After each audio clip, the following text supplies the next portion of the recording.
Bonjour et bienvenue. Mon nom est Sarah Bagdasarians du Consulat général de Suisse à Montréal et aujourd'hui j'accueille Mario Pacchioli.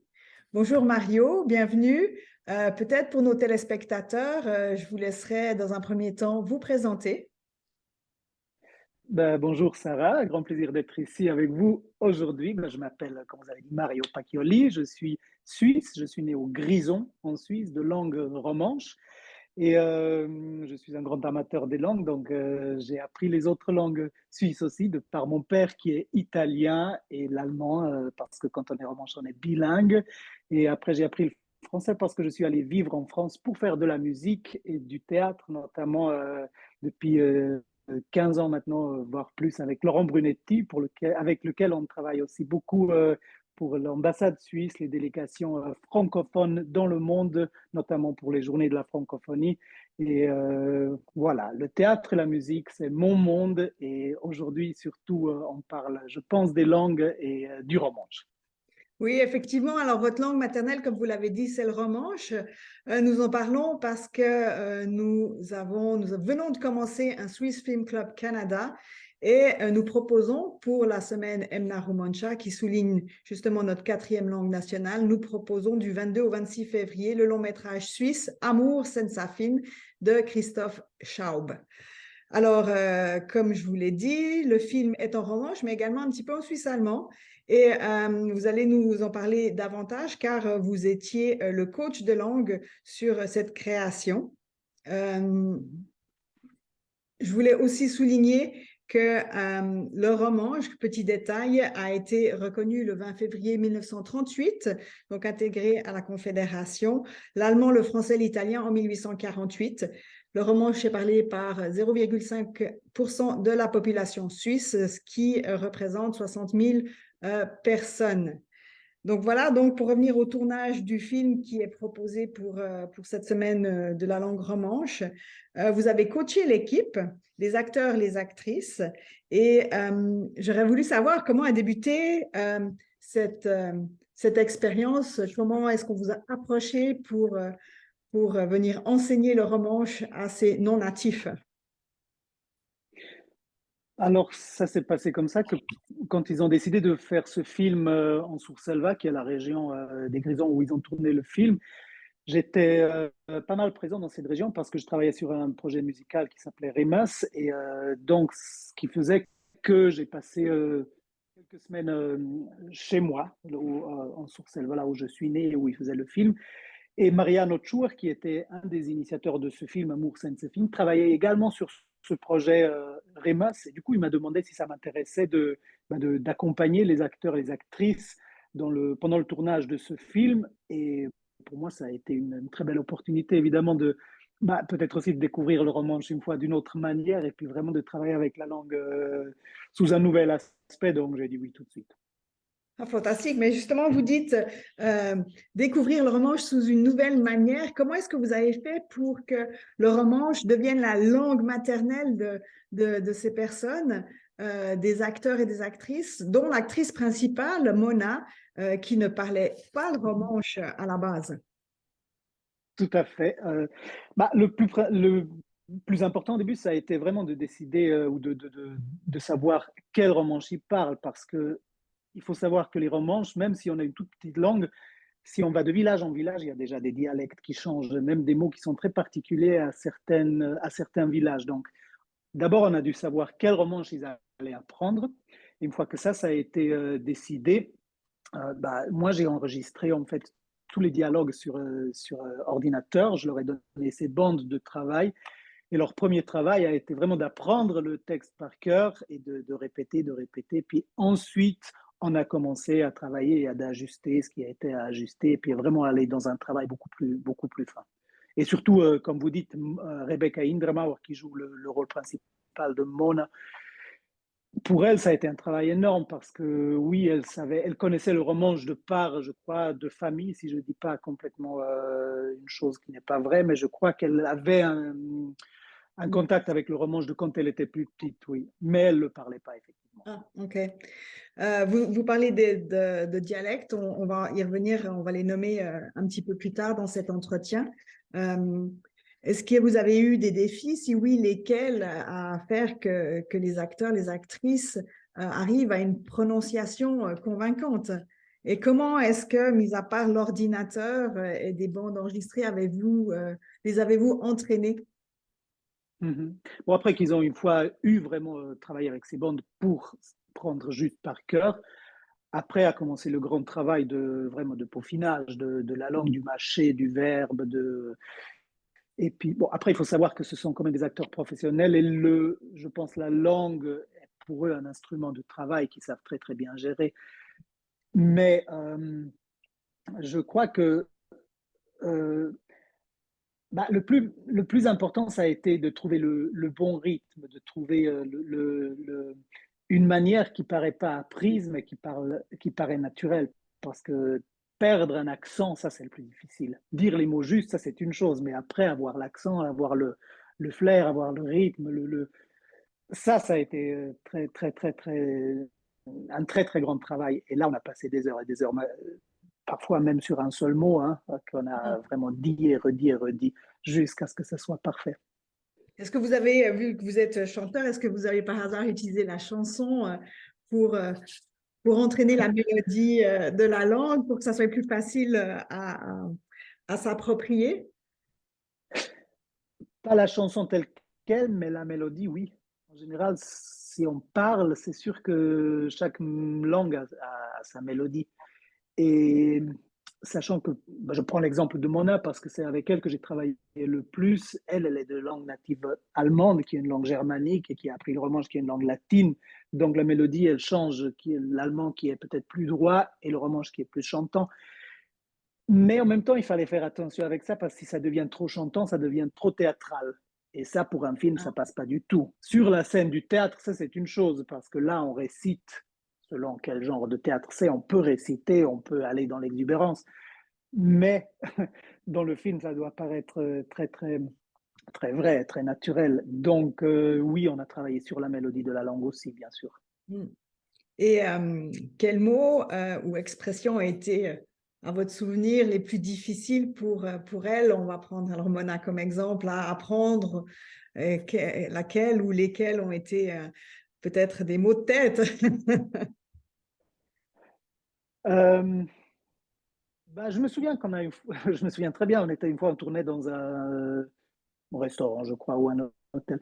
Et on était dans le bar de l'hôtel autour d'une table et on a répété pendant une heure à peu près un mot qui est le mot "Sgurjaivel", qui est un mot qui veut dire horrible ou terrible, qui en soi est pas très compliqué, hein, si on dit "Sgurjaivel". Sauf que justement là, on a très bien vu cette différence de l'allemand et du romanche, parce qu'un allemand aurait plutôt tendance à prononcer le "je" beaucoup plus fort. Donc, chez elle, ça sonnait au début "Skerscheivel". Et si quelqu'un dit "Skerscheivel", un romanche, il sent tout de suite que c'est un allemand. Donc Ah, ça, on a dû gommer. Et ça, c'est une chose qu'elle a vraiment... Et en fait, c'est devenu un peu notre running gag durant durant tout le film. Quand ça marchait pas, elle disait «Ah, c'est Sgerjaïv». Et ça, c'est un mot qu'on a passé beaucoup de temps. Après, il y a eu plutôt des choses de base, comme savoir à quel moment on prononce le R à la fin des verbes, comme fa, en romanche, c'est faire, on dit fa, F-A-R, mais on ne dit pas le R. Ou alors ave, c'est avoir, mais il n'y a pas le R. Après, maya, c'est la même chose pour manger, mais par exemple, courir, c'est courir, mais hmm. là, on dit le R. Donc, c'est des choses comme ça qu'on a dû commencer à travailler aussi sur à quel moment on prononce quoi, à quel moment pas. Ou comme le CHE, qu'en romanche on dit que et non pas che. Ou voilà. Ça, c'est des détails qui paraissent en fait très petits, mais qui finalement deviennent trop grands, surtout quand la caméra elle est à 10 centimètres du visage. Ça passe pas. La moindre petite chose ne passe pas. Donc, en fait, chaque virgule a été vraiment, vraiment répétée. Et combien de temps vous pourriez dire que vous avez, sur tout le film passé à coacher Mona? Euh, disons que 3 semaines avant le début du tournage, ça s'est fait, ou un mois? Nous, on s'est vu avant, quelques mois avant, je pense pour la première fois. Après, eux, ils ont reçu le script et moi aussi. Et au début, on a vraiment travaillé par, comme j'ai dit, par Ok. bande enregistrée ou même par internet, sur le portable. Quand il y avait une question, on se faisait des messages, des textos vocaux comme ça.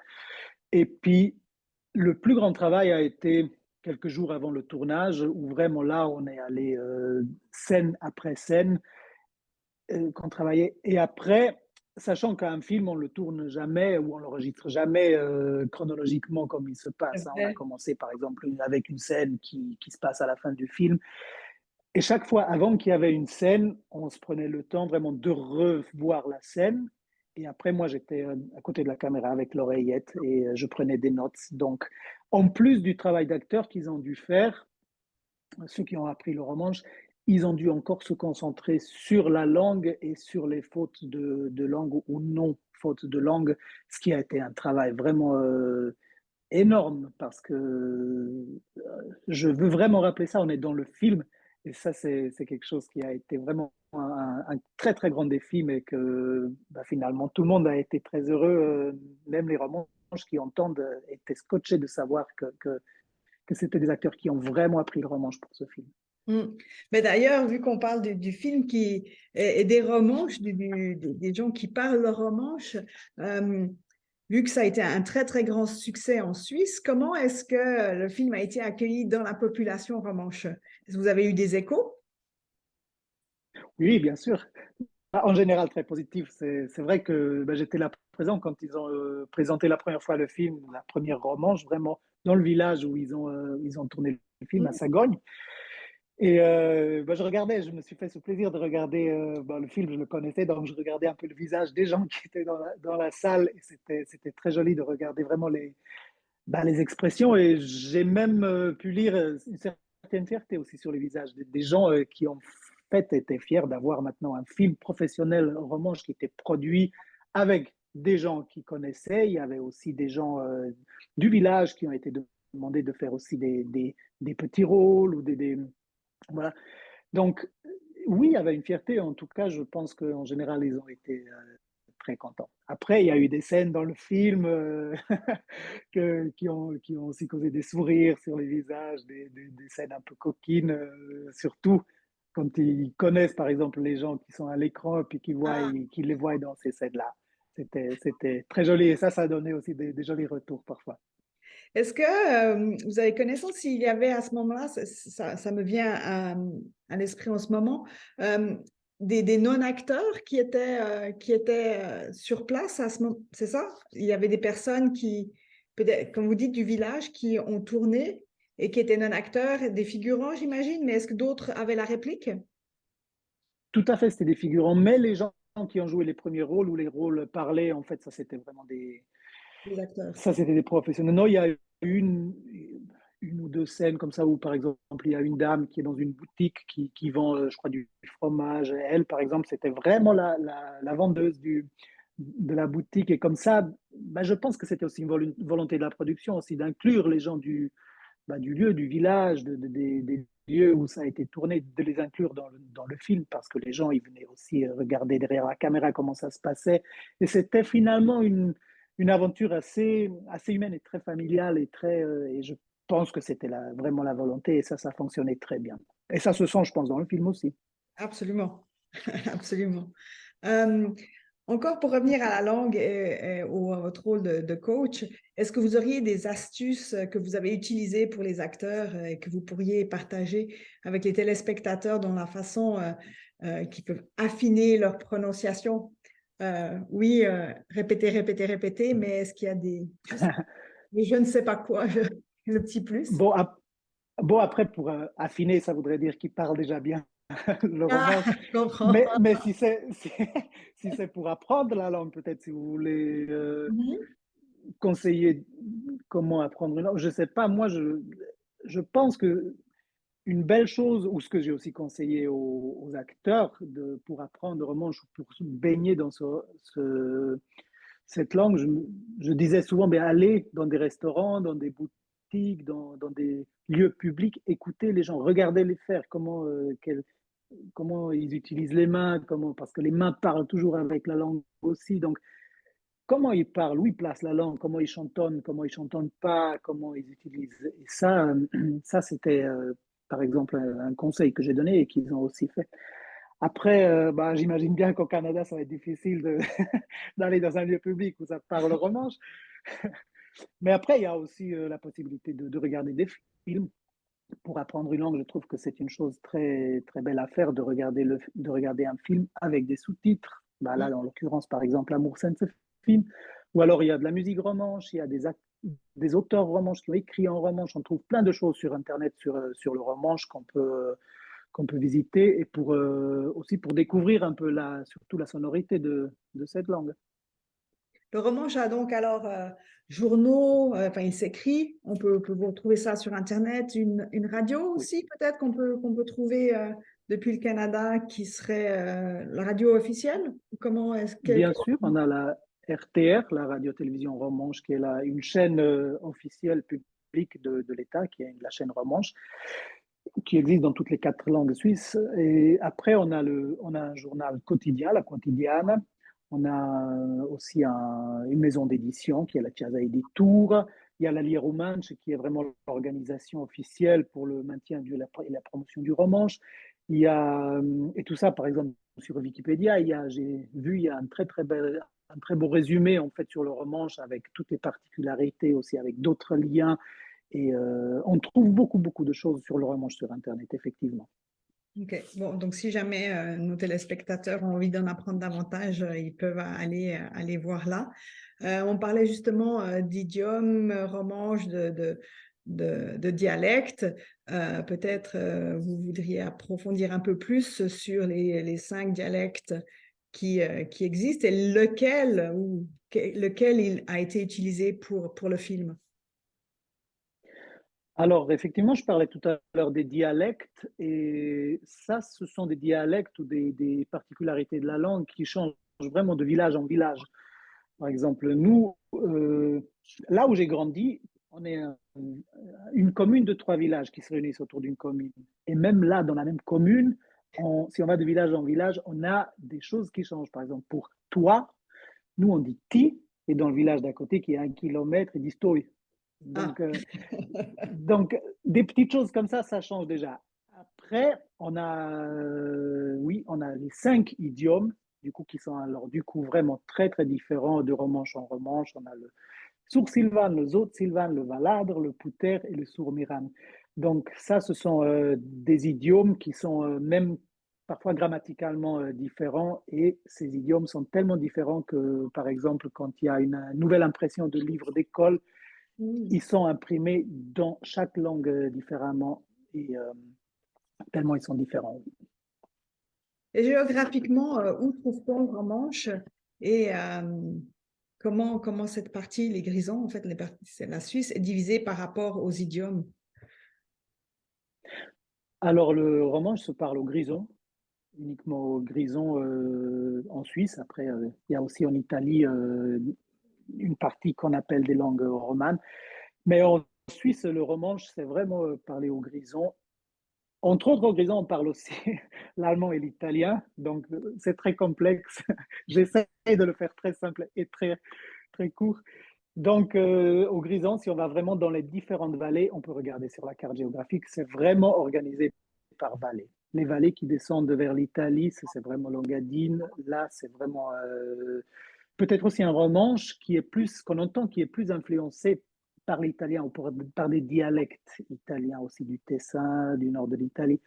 Après, on a toute la vallée du Rhin, ça c'est le antérieur, c'est le sourd-sylvane, qui est une langue qu'on entend peut-être qui était plus influencée par l'allemand, parce qu'elle est plus proche de la Suisse allemande, alémanique. Après, il y a entre deux, il y a le sourd-miran, qui est encore une fois un romanche qui est beaucoup plus dur, qui a des sonorités, beaucoup de C, de R. Et c'est ça qui fait aussi la particularité du romanche, et peut-être aussi la complexité, et qui la rend pas forcément plus facile à la protéger et la garder en unité. Et de tout ça, après, il y a été une langue qui a été créée dans les années 80, qui est le romanche gréjoun, et qui, elle, est une langue qui réunit en fait tous les 5 idiomes. mais qui est une langue, en l'occurrence, artificielle. Ah, ok. Et là, vous parliez justement de la protection de la langue. Comment cette protection s'organise-t-elle pour justement qu'elle reste vivante, qu'elle ne disparaisse pas? Après, il y a beaucoup de travail qui est fait de par notre État pour protéger cette langue et c'est très beau de maintenir et je pense que c'est une richesse énorme de notre petit pays qui est la Suisse finalement au niveau géographique d'avoir cette richesse des quatre langues nationales.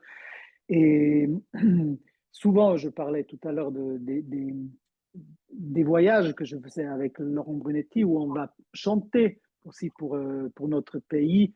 On va chanter dans le monde entier où on rencontre des cultures différentes, des pays différents. Et chaque fois, quand on dit que dans notre pays, on parle quatre langues, dont une langue minoritaire parlée par 0,5%, les gens sont très intéressés et très, oui, ils ne savent pas que ça existe, cette particularité chez nous. Donc, moi, je me fais toujours un plaisir d'expliquer dans le moindre détail, si l'intérêt est là, d'expliquer justement cette particularité qu'on a. Après, voilà, on a, comme j'ai dit tout à l'heure, les organisations comme la Lia Romanche, comme la radio, comme les journaux, comme les maisons d'édition. On a beaucoup d'artistes aussi qui font de la musique en romanche, qui écrivent des livres en romanche, voilà, qui font du théâtre en romanche, des films maintenant.